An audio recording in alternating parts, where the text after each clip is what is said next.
Welcome to Transformation 2.0, the podcast for change leaders. My name is Chamar Somaratna, and in each episode, we bring you real conversations with executives, innovators, and experts who are shaping the future of business.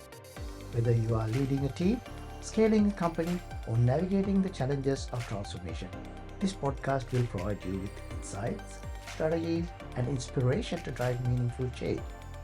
Join us as we explore what it takes to lead, adapt, and thrive in an ever-evolving world. Let's get started. Hey everyone, welcome to Transformation 2.0. I'm honored today to welcome one of our previous guests, Venkat. Welcome to the show, Venkat. It's very nice for you Thank you very to much, join us Amara. again. And Venkat obviously is no stranger to our audience. You appeared in one of our previous episodes too, talking about your previous book, Digital Matrix. And today you're here to talk about the new book that you co-authored with your good friend Vijay Govindarajan at the Tuck School of Business at Dartmouth. And before we get started, we've discussed you about your career before, but for any new listeners' benefits, we'll just go through your storied career a little bit. And obviously, you did your Bachelor of Technology and the BA at IIT, and then you did your PhD in Strategic Management of Information Systems at University of Pittsburgh. You spent a stint at MIT Sloan School of Management as associate professor, and then you joined Questrom School of Business at Boston University. And you had a 30-year tenure at BU, where you were the David J. McGrath Jr. Professor of Management. You were teaching undergrads and postgrad students on digital business strategy, and IT strategy for 30 years. And as we touched on before, you have been part of two books on this topic, Digital Matrix, which we spoke about before, New Rules for Business Transformation Through Technology, which you authored by yourself in 2023.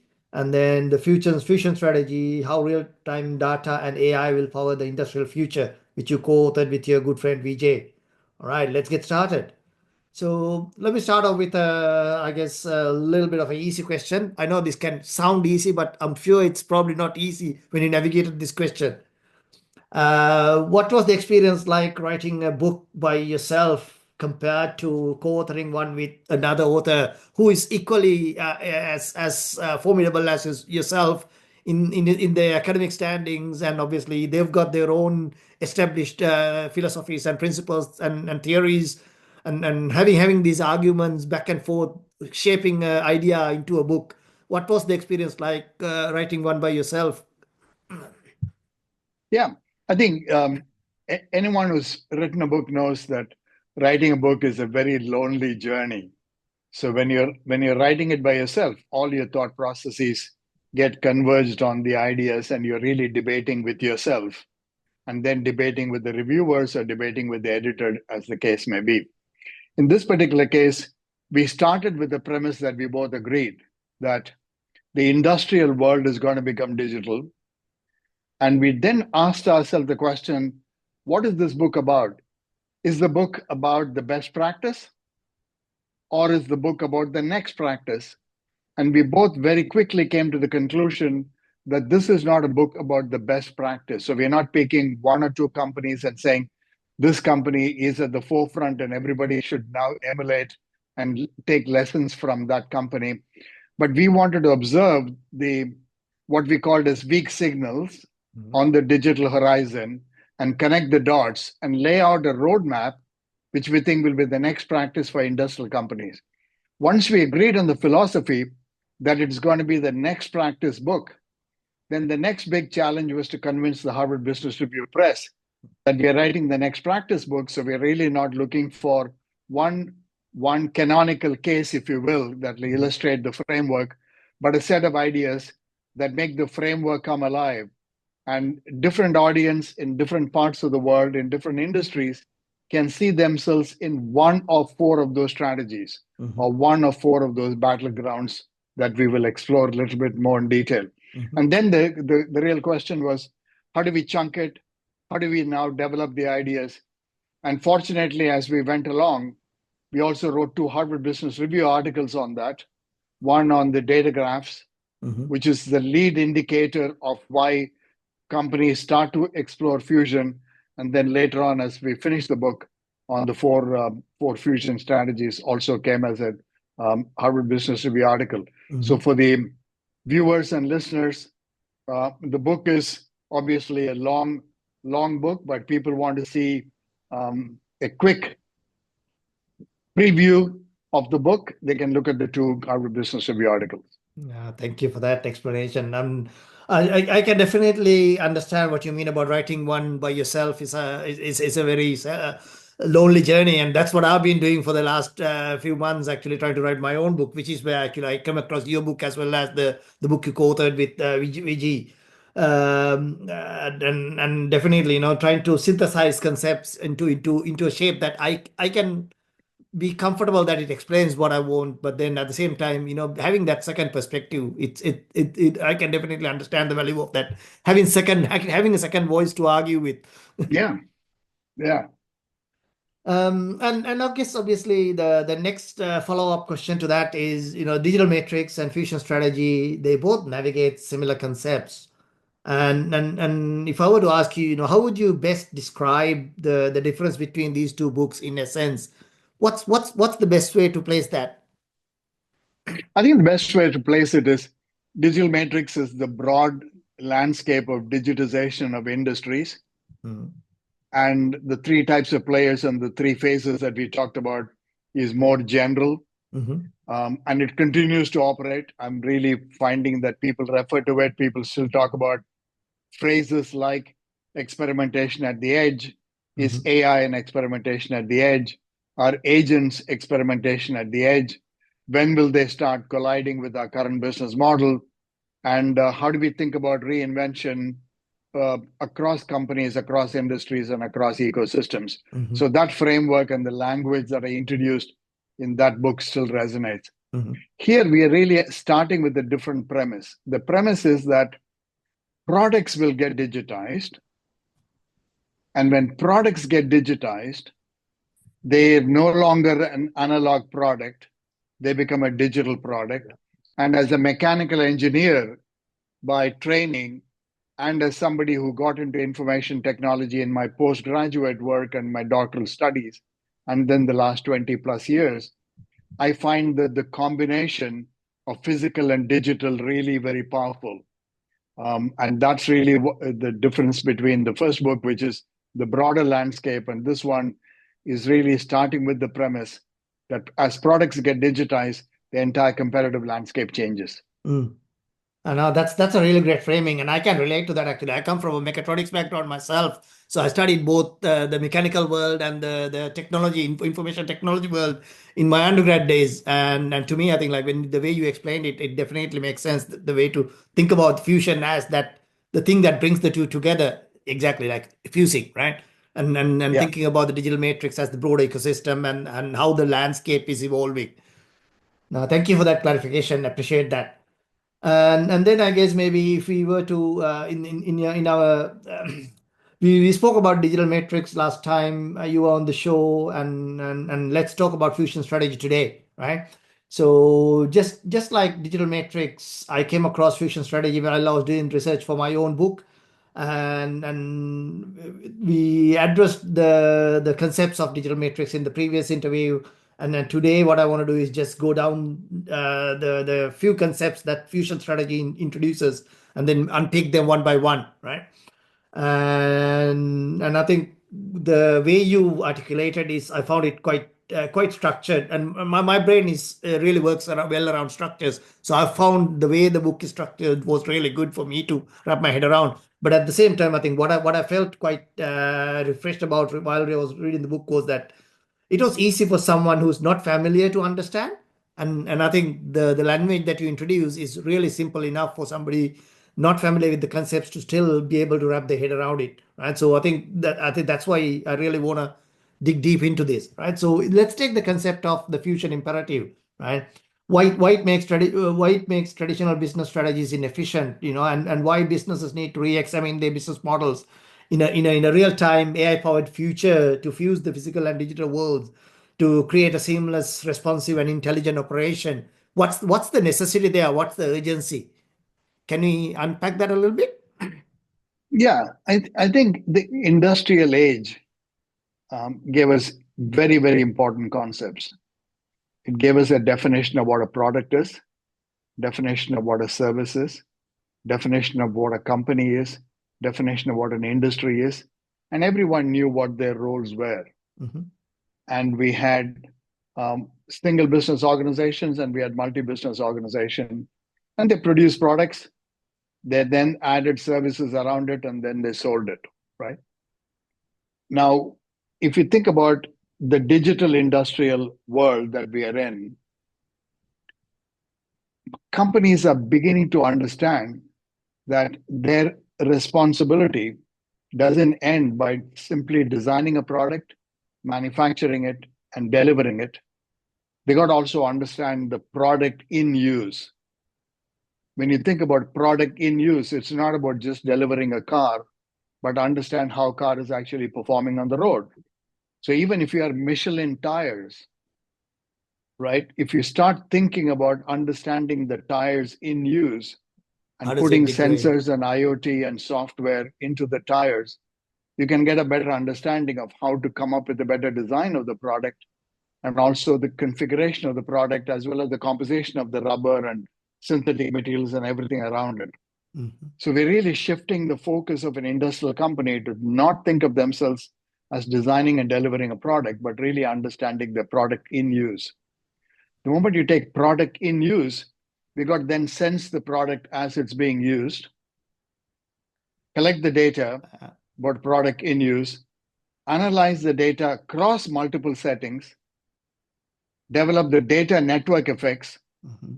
and use the data network effects to then pinpoint Insights. where things could go wrong, predict where things could go wrong, and proactively influence that, right? So that's a very different shift for an industrial company as they become a digital industrial company with data and AI at the core. So that's the big shift in how we think about the strategy and how we think about the business model itself. And no, that's a great explanation, and I think it sets us up nicely for the next area that I wanted to unpick from the book, which is the three layers of fusion. So the book talks about the sensing, the shaping, the responding. The sensing is the capturing of data, and then shaping is the using the data to make sense and in terms of what's happening, and then obviously response is the figuring out what's the next best action that we need to take, right? And I think the book goes into into greater detail around how that drives the digital transformation, and how it can give clarity around how the product in use, as you said earlier, is being thought of, right? So can we unpick that a little bit and get to the details a bit? Yeah. Yeah. Yeah. I think, again, just to push the idea a little bit further, let's take a concrete example. If I'm making a mining equipment and I've designed the product and just delivered it, the local mines have data on how the product is being used. The local mine can then optimize it. They may have, let's say, 100 of those equipment in use. They have data on the 100 of those equipment in use. They can sense that, they can analyze it, they can respond by saying, this is when we need to maintain the product, this is now we need to fix the product. Now imagine now the manufacturer has that data from these 100 machines, but they also have data about 15 other machines and 20 other applications beyond machines beyond mining where these machines are being used. That manufacturing company is sitting on a treasure trove of data about products in use at scale, scope, and speed. And once they have the data at scale, scope, and speed, they can sense patterns. They can understand why something is failing in a particular mine, in a particular farm, in a particular road, or a particular building material centers, or whatever the warehouse might be. I'm then able to have a much better understanding of how my product is actually delivering value to my customers. And my scope of data is much better than what a single customer can ever have. Even a large customer may only have data about themselves. Yeah. It could be Once about I'm able 100. to connect across. Yeah. Exactly. Once I'm able to connect across, It I becomes can much now larger sense, fleet. shape, and respond. exactly. Yeah. And so that is really the idea that we had, was to get companies to think about not the number of products that they have delivered, not their market share, but the scale of data, the scope of data, and the speed of data that allow them to sense, shape, and respond. So it's not just the equipments on one customer's side, but data across all of their customer sites, all coming back into the headquarters, being able to use for analytics to understand, what how many cycles does this particular bearing take before it fails. So don't wait until 10,000 cycles. If that's when it fails, 9,000 cycles, let's change it, right? Right. Yeah. But then let's push that a little bit further, right? Mm-hmm. The 10,000 may be an average of the average, Yeah. but in some cases it may happen at 7,000. In some cases it may make sense to do it only at 12,000. 12,000. But when you do average of average, we only did average of average because we didn't have data. Yeah. And when you do average of average, we either undershoot or overshoot. Overshoot. And both create problems, right? In one case, we are essentially throwing out a machine that has still got life left, but we don't know how to instrument it. In the other case, we have allowed the product to fail and then had all the downtime that causes impact and everything else around it. Yeah. So this is really about predicting it Yeah. in real time and responding to it in real time. So it could even be a case of where they can actually find out what are the triggers that actually says that I have 1,000 cycles left before I need to change this, right? Yeah. Yeah. That's a great framing. I really love it. So I think the next question that I was going to cover was the concept of the importance of real-time data that the book goes into. And I think, how real-time data is the lifeblood of the fusion strategy and how it enables the companies to anticipate and respond to changes in real time rather than relying on historical data. But I think we kind of touched on that in the last question. But if you wanted to add something to that, what would be I think sort of the crucial aspect of that? Again, I think when we say real time, it doesn't have to be in seconds or minutes or days.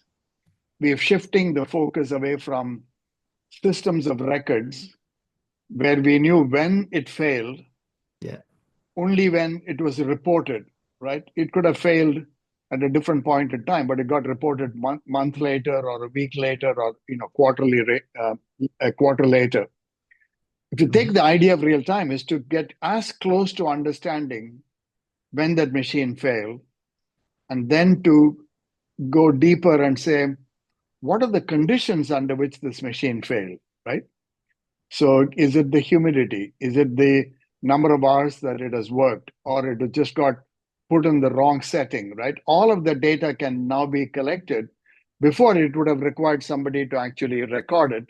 But now as we put sensors and software and data collection capability into the machine, we can get more fine-grained data on real time about why the machine actually failed. Back to, again, my Michelin tire example. Michelin tire 20 years back would have collected data on how many tires came back for retreading when at the tire dealer, but they wouldn't really know whether that 20,000 miles was driven by an Uber driver or a 20,000 mile was driven by a casual driver that took over 3 years, as opposed to someone who did over 10-month period, right? Yeah. Understanding that allows to get a better idea about the wear and tear on the particular tread of a tire, or the angle of treading, and all the other things we can now instrument because we have the capability to take pictures, and the pictures allow the better interpretation rather than simply capturing the number of miles, right? So these are all high resolution, high fidelity, useful data that's valuable to Michelin when they think about designing the next product. And I want every company to think about what you can do to collect the data, to be proactive about design, proactive about innovation in your product itself.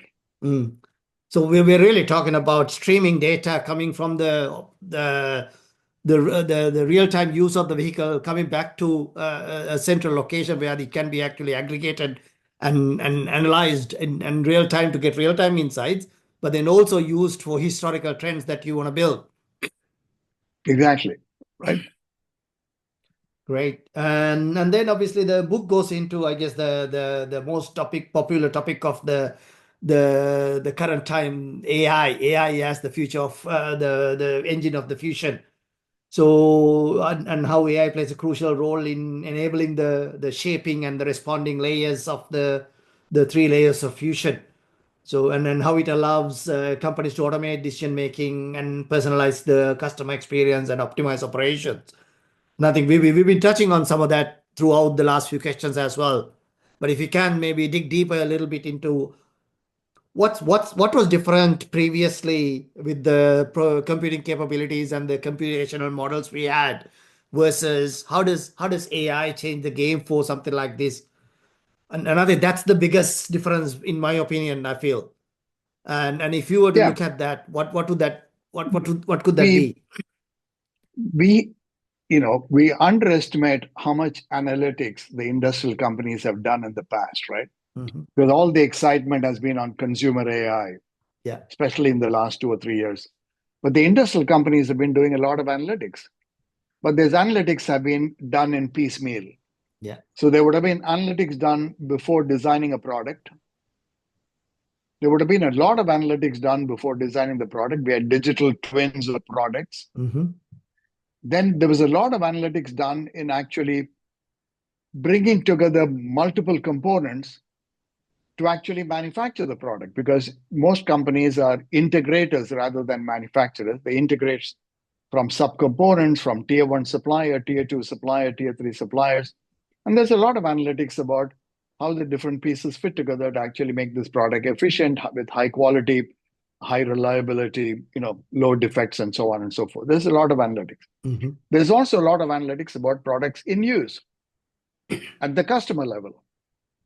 Now, what we argue in our book is that think about the analytics as digital twins of products, digital twins of processes, Hmm. and digital twins of performance, Hmm. right? Once you take a digital twin perspective end to end, Yeah.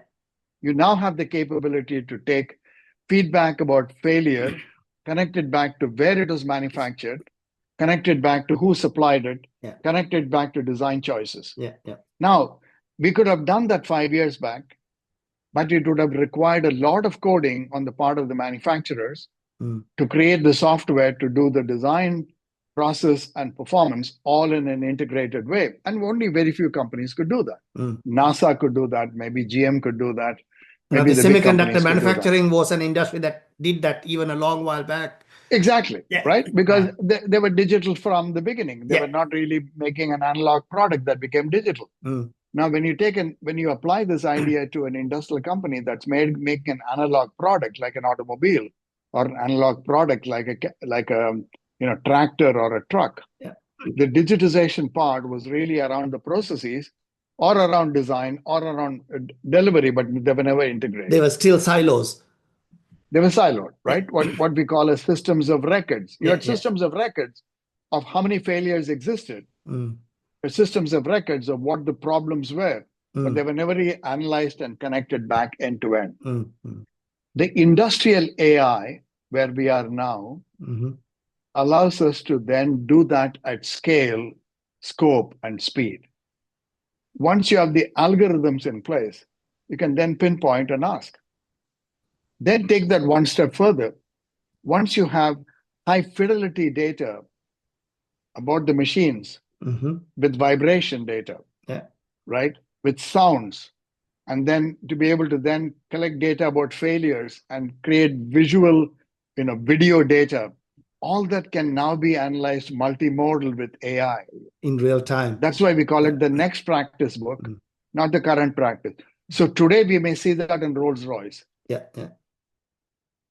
an Airbus, Mm-hmm. but in the next 3 to 5 years, it'll come down to products that are much, much lower end of value and lower end of cost to be able to do that. And that's why it is exciting for us to be able to look at industrial AI Mm-hmm. rather than the consumer AI part.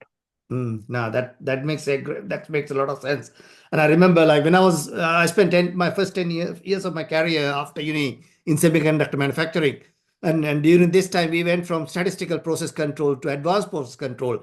And in essence, that shift was exactly what you just described, right? Instead of looking backwards and making decisions based on what happened, we look at what's happening now, and based on that decide what to do next when the material goes to the next processing station. So if we deposited a thicker layer of metal, we know when it goes to the next processing station it needs to grind more. But if we deposit Yeah, just enough, we know we can finish the product much quicker. So that was the yeah, shift that we had. So what you're describing is essentially doing that, but doing it for a tractor that's actually being designed for, say, doing heavy duty operation, being applied in a light duty setting. And what does that mean from a exactly. manufacturing perspective or the design perspective in terms of where it's being now applied?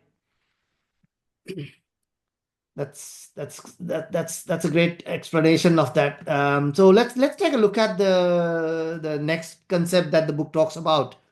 And I think, so far we've been all touching all about the technology and the products. And I think this is where things get a little bit softer and a bit more touchy-feely in terms of where the difficulties start to come in, where we talk about the organizational transformation.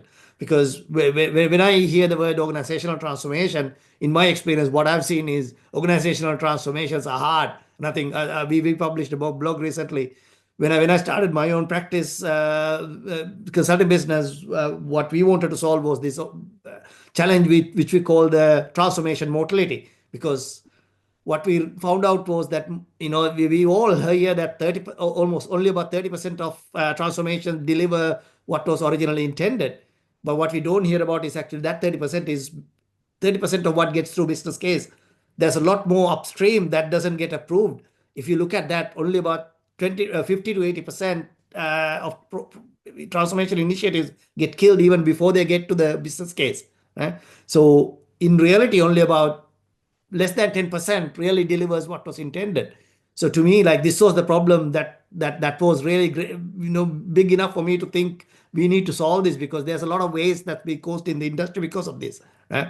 So that's what we've been working on for the last 6 years. But to me, I think, what's nice in the book is the way the book talks about, implementing fusion strategy, how it drives the organization to go through change. But we know this is hard, right? But let's take a little bit about what this change looks like first before we talk about why it's hard and how we need to navigate this. Yeah.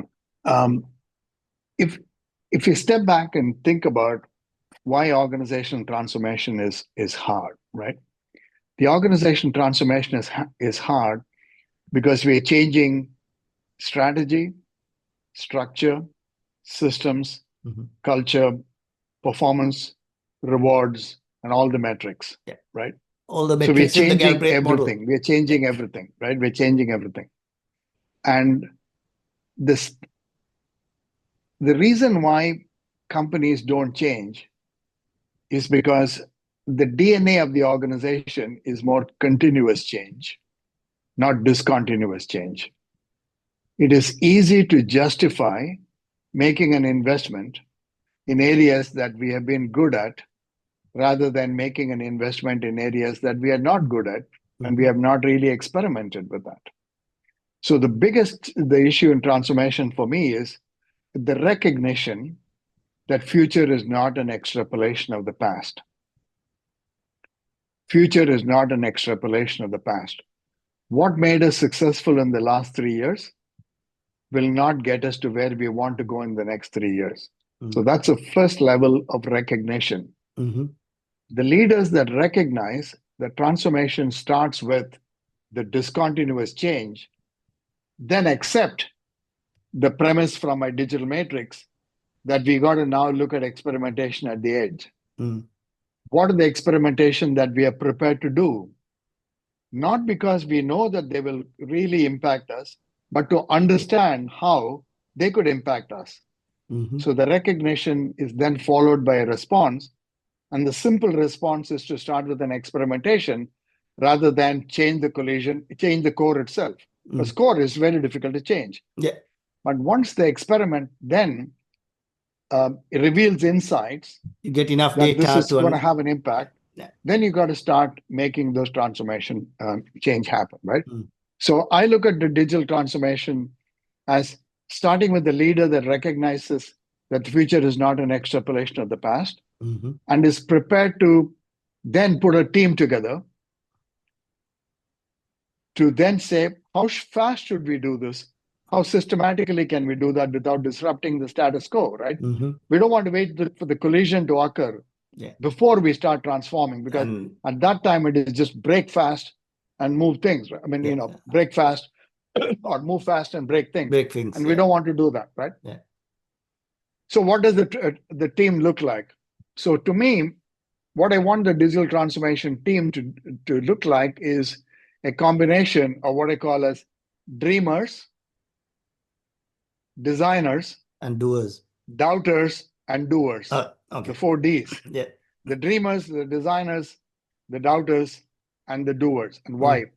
I want the dreamers to dream the possibility of the future unconstrained by today, Mhm. right? Dream whether we can have flying cars, right? Mhm. Dream whether we can have autonomous robots in the factory. Dream what is possible. Mhm. Then the designers take those dreams and translate that into experiments. Can we actually put digital twins into these tractors? Can we put digital twin into the tires? Can we now put these things, actual design of an experiment? Mhm. So the dream is translated into a set of experiments that the designers carry out to prove whether it's possible, or then lay out when this is going to be possible economically, right? Mm. They have to convince the doubters, because the Doubters. Yeah. doubters are the skeptics. They are really the gatekeepers inside the organization. Mm. If you can convince the skeptic, then the rest of the organization follow, right? Yeah. How do you convince the skeptic? You can only convince the skeptic with data, Yeah. by proving that this is going to happen in the next 3 years. And if we don't change today, we're going to be too late. Mm. And then once the skeptics are convinced, then the organization is on a path towards the future. And that's where the doers come in to then single-mindedly execute the transformation path at speed, Mhm. right? Yeah. So Yeah. once you're able to have a digital transformation team, that the leader is first convinced and Mhm. is recognizing that the future is not going to be the same as the past, then puts the dreamers to dream the future, Yeah. the designers to Designers to design translate the that into experiments. experiments, Yeah. the doubters to then be convinced that this is the right thing to do Mm. and resource reallocate Mm. from what we've been good at to where we need to be good at, Mm. and then the doers Doers execute at speed. execute. Yep. So that's the organization transformation challenge that everyone has to go through. Yeah, and I guess then how does the breaking down the silos and fostering collaboration and developing new skills play into that, and what's the technology's role in that? And obviously you spoke about the sort of the more the mechanics of it, but what's the cultural shift that we need to contemplate in that transition? Yeah. So again, once the team shows the way forward, then the leader's responsibility is to then say, what is holding us back, right? Mm. So what is holding us back? Is it the metrics that's holding us back, right? Because the culture largely depends on what I'm trying to achieve. So if I'm trying to achieve the maximum number of cars produced, Mhm. and the team comes back and says, we want to be a mobility company that's not interested in producing the maximum number of cars, but really making the cars deliver as many rides as possible, Mhm. then the culture shifts from a manufacturing culture to a service culture. Service culture, right? Then that's where things like circularity comes in. Instead of build and Exactly. shape, you go into subscription-based models and then look at how Right. you can actually, pay for the consumption as opposed to paying for Right. the ownership, right? Exactly. So the culture then shifts from a product culture to a service culture Service culture. Yep. or a solutions culture, Mm. right? So these are the ideas that the leader then identifies, Mm. and identifies the break point in the culture, not culture as a big elephant that you need to deal with, Mm-hmm. but culture at the level where you're going to maximum leverage. Mm-hmm. The maximum leverage is understanding these break points in the culture. Yeah. Yeah. Where do you want to change, right? That brings up an interesting question. If you don't mind me going off on a little bit of a tangent, so one of the conversations I had recently in one of the podcasts was with Peter Ober, who is a strategic growth and innovation leader at WL Go, which is actually not too far from where you are in the US.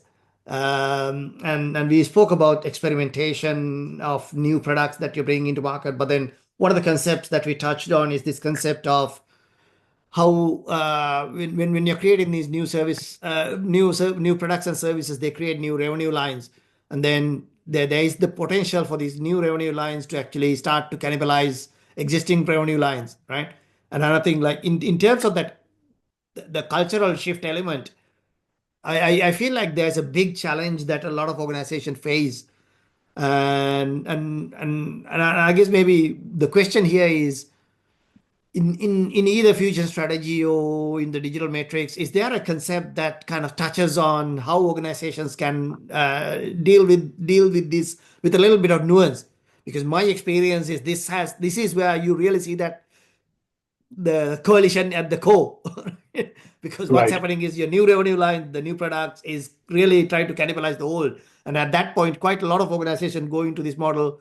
Should we wait for someone else to cannibalize us, or are we going to cannibalize us ourselves and then become the ones that lead the future, right? But in terms of the concepts that you cover in digital matrix and future strategy, is there anything that you feel that could be interesting in to address that? Yeah.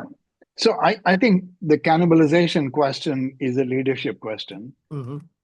right? It's a leadership question. That's why I started by saying once the leaders recognize that the future is not an extrapolation of the past, they recognize that the cannibalization is inevitable, right? Mm-hmm. Because once you say what got us here is not going to get us to where we want to go, then I ask them to do a very, in an exercise, I just tell the company to just say, take a look at your profit and loss statement today Mm-hmm. and just project your profit and loss statement over the next 3 years and tell me how confident are you that your current products and current customers or new products with the current customers are going to get to where you want to go, right? And it's both top line and bottom line. And that's the collision at the core, is both Cool. top line and bottom line. Yeah. Yeah. You may be growing, but you may not be getting as much profit. And that's really going to be a challenge for you. Mm. Once you proactively recognize that the future is not an extrapolation of the past, Mm-hmm. then you can change. Yeah. You don't want to get to the burning platform time. You don't want to get to a point and say, collision is happening now. We Now, need to change. Because then there is a lot of friction. yeah, that's where you And part start of to the, move fast and break things, right? exactly. And that's why I said, I need designers to be able to show Yeah. that if we continue with the current status quo, Mm-hmm. then our profit and loss statement is going to look very different. So the Yeah. dreamers are saying what is possible. Yeah. Listen Then to we need them. acquisition. Yeah. Then we need alliances. Then we need to recruit new people. Yeah. But it's done in a more orderly way rather than in the disorderly, chaotic way that happens in most Most organizational organizations. transformations. Nah, thank you for that. Thank you for shedding light on that. And maybe just moving on a little, I think we're still okay with timing. The next topic that I wanted to pick on from the book was this industrial future, how these concepts impact many industrial sectors and how these sectors can leverage these concepts to improve and thrive. And I think, we discussed about some of these as some of the examples that we covered throughout. But if you were to take maybe one or two industries that you feel are sort of primed for change, primed for disruption, can we maybe pick one and maybe talk a little bit about it? Yeah. So I think the best example that I've used both in my digital matrix and in Fusion strategy is the automotive industry. Mm-hmm. And the reason why I picked the automotive industry is it's the it's both business to business Mm-hmm. and business to consumer. Consumer. Yeah. It is also the industry that defined the industrial age, Yeah. right? Peter Drucker called it the mother of all industries. Industries. Yeah. It's an industry that gave us all concepts of management, right? It gave us the idea of segments, it gave us the idea of factories, it gave us the idea of supply chain, it gave us the idea of functions. Mm-hmm. And Alfred P. Sloan wrote this book on the concept of management, right? The principle of management. Yeah. Because General Motors was the pinnacle of the Yeah, yeah, industrial age company, yeah, right? yeah. Industrial age also gave rise to the fuel, Mm-hmm. right? The oil, which is a Yeah, very important part of the economy. yeah. Now, when you look at the post-industrial shift in the automotive industry, automobile is no longer an industrial combustion engine that is powered by gasoline.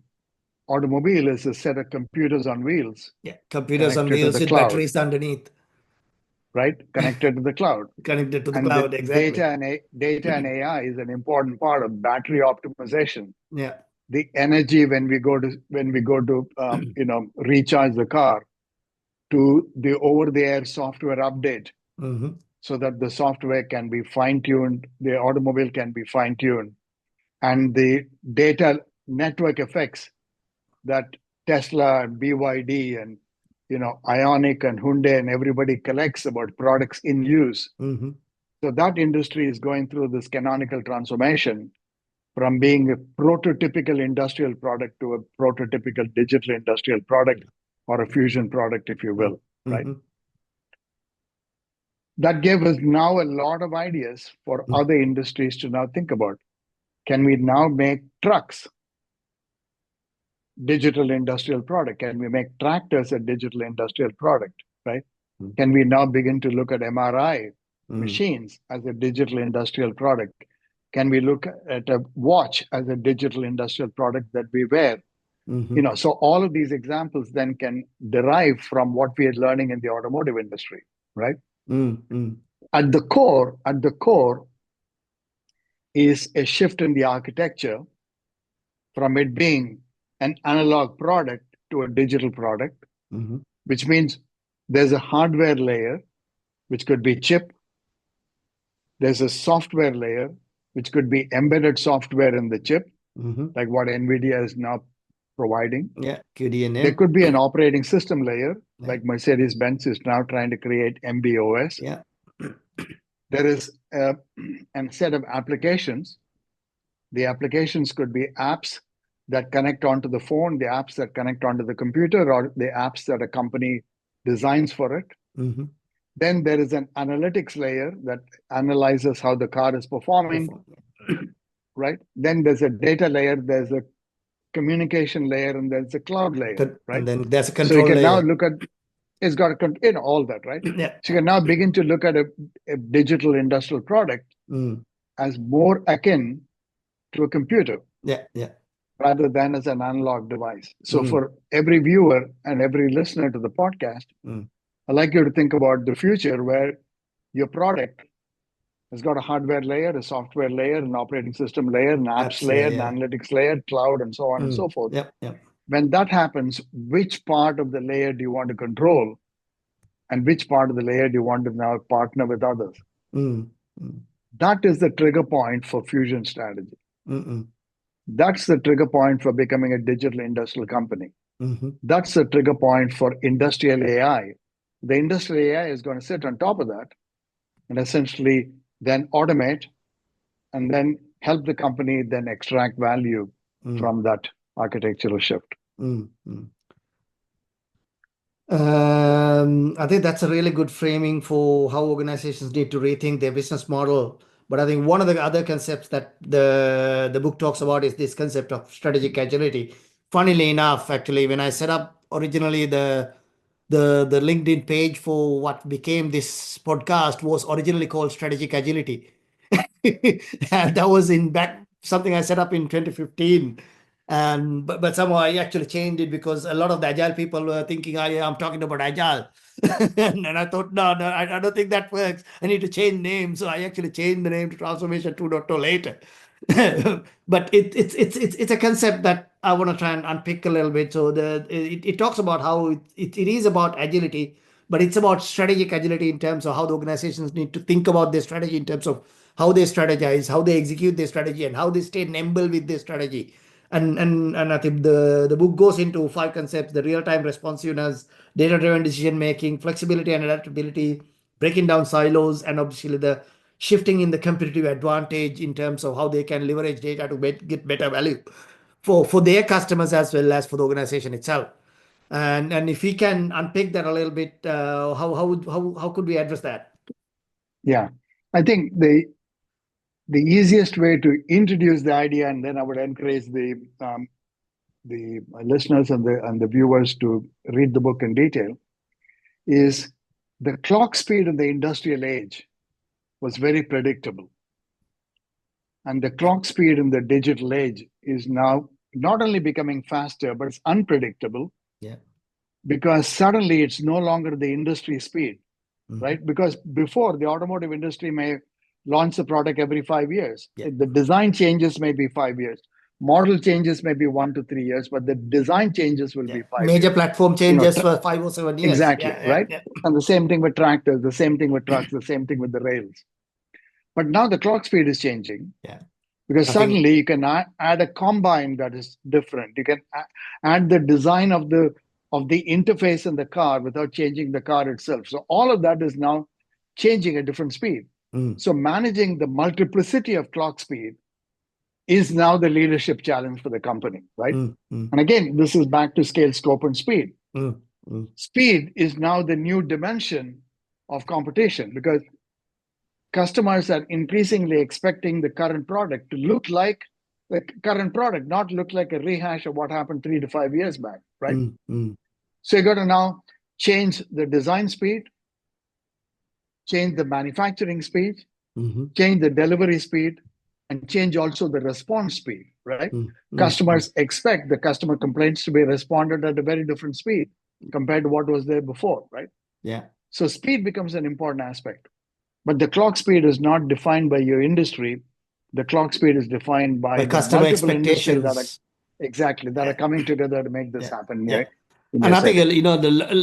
the fact that a lot of the big techs actually starting to encroach into some of the traditional industries, that's probably driving a lot of change because they're adept at moving rapidly and bringing new software products into market. So when they look at hardware, even a hardware or combined hardware software products, they still think about it. It's still product engineering. We know how to make a software product. Let's just think about how we make the hardware layer, and then we still have the same fast cadence. And I think Apple kind of Yeah, exactly, shifted the right? model around this, right? Instead of changing a phone every 3 or 4 years, they started to bring new models every year, and then people Yeah, people kind of queue up in front of Apple stores to.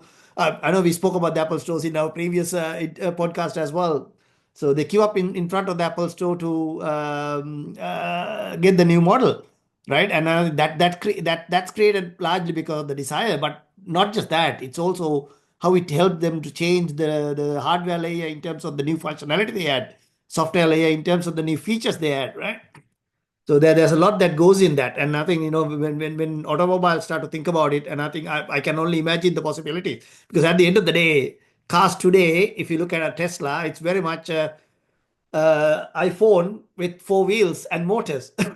That's the new car. exactly. And that's what I mean by the architecture is Yeah, really, yeah. either a set of computers or maybe a supercomputer on wheels connected to the cloud. Mm, And the connectivity to the cloud is an important part because I don't want people to think that it's only an EV.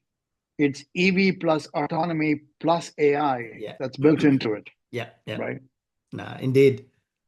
And I think that's a that those are the concepts from the book that I wanted to address in this interview today, Venkat. And I think before we wrap up, for the benefit of our listeners, what I want to do is talk a little bit about this executive masterclass we are planning to launch soon with you. And maybe I'll throw the question to you to say, how would you want to frame this executive masterclass? Who would you want to bring in on as potential audience for this masterclass? And what can they expect from it? Yeah, I think in all the master classes that I've done, I've, I've adopted one simple philosophy. Mhm. The philosophy is that I'll educate so that you can implement, right? Mhm. It's from awareness to action. So it's not just a way, it's not a master class where you come in and just listen to me talk about my thinking or why this is the way forward, but to really take the idea and apply it. Mhm. We'll figure out different mechanisms for application as we get closer to the master class. Mhm. We want the audience to think of this as a place where they be both educated inspired to act, and also will give them some kind of a roadmap so that when they leave the masterclass, they can start experimenting with this. They can start applying the idea. And I would encourage companies to not just send one person to the masterclass, but multiple people representing multiple functionalities, right? Yeah. Multiple disciplines, and multiple perspectives to come in, so that they can Dreamers, continue the dreamers, conversation. designers, Exactly, the doubters doubters, and the and doers, doers, right? the, All the four. doers, all four, right? In the Yeah. masterclass. Thank you for that, and again, I thank you for all the insightful information you shared, and thank you again for coming on this podcast for a second time. And I think as we discussed earlier, closer to the masterclass, we'll try and do another podcast with you to try and talk a bit more about the masterclass, so that Yeah. our audience can understand a little bit more about what to expect. And enjoy the rest of your day. And I know you're planning to take some time off. I hope you enjoy your time off. Thank you very much, Amaro. I've really enjoyed talking to you. Thanks, Venkat. That's it for today's episode of Transformation 2.0. I hope you found insights that will help you lead change with confidence. If you enjoyed this episode, don't forget to subscribe, rate, and review. Your support helps us bring more transformational stories to leaders like you. Stay connected with us on LinkedIn, and if you have a topic or guest you would love to hear on the show, let us know. See you next time.